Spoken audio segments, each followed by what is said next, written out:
Phase facts number 2, Jeremy Corbyn. I met Jeremy Corbyn 4 years ago quite by accident. I was picking up my twin granddaughters from school, and to my surprise there were lots of people milling around and Jeremy Corbyn was among them. I made a beeline for him. He shook my hand and I explained that I had a problem with Labour High Command. A small problem, but it had rankled with me. I was in the midst of telling him about it when he was dragged away by an official-looking woman. I called after him, saying, "You are my hero." He turned round and gave me what I knew was a look of apology, instantly conveying to me that any problem was of interest to him.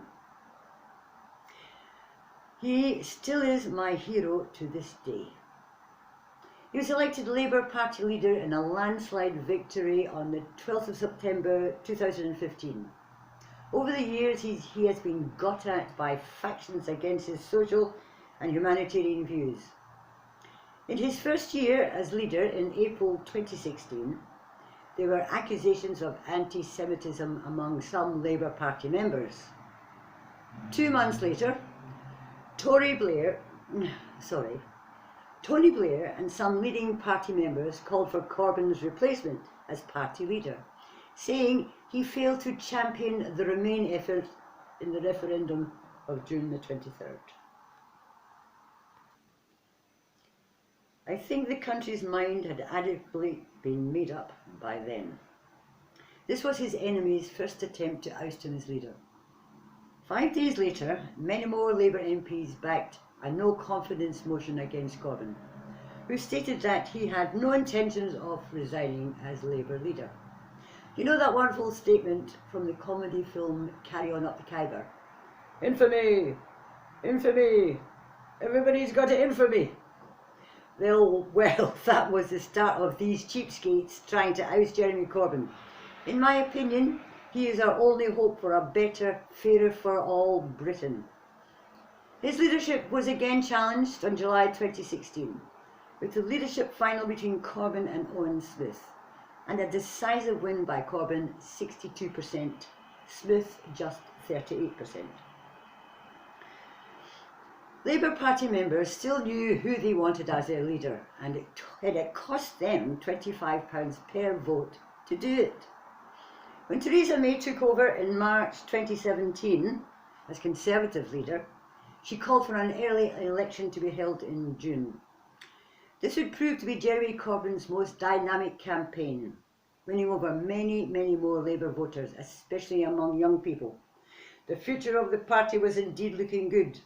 Labour's then manifesto called for free tuition for higher education, renationalisation of the railways and the mail service, tax increases for the wealthy, now that I really like, and much greater support for the NHS, that too in spades. This is truly the man to make Britain great again. The result of the voting on June 8, 2017 gave Labour 29 more seats, with Tories losing 12 seats. A decisive victory then. Theresa May goes and hands over £1 billion. I repeat, £1 billion to the Northern Ireland Democratic Unionist Party, which gave her the 2 extra votes that were needed to establish a minority government. In July 2019, she was replaced by Boris Johnson with an election date for December the 12th. In the meantime, anti-Semitism accusations are working overtime and beginning to fester in the Labour Party. We now know the outcome of all these lies, what with the Archbishop of Canterbury winning in double with the Chief Rabbi of the UK at the 11th hour of voting, declaring Jeremy Corbyn as anti-Semitic, and as an added bonus, succeeded in getting Corbyn ousted from the Labour Party. The Chief Rabbi said that Jeremy Corbyn was unfit for office due to his anti-Semitic views. Then the Archbishop of Canterbury says, Britain's Jews feel fear. Put these two together and you have a winning double against Mr. Corbyn.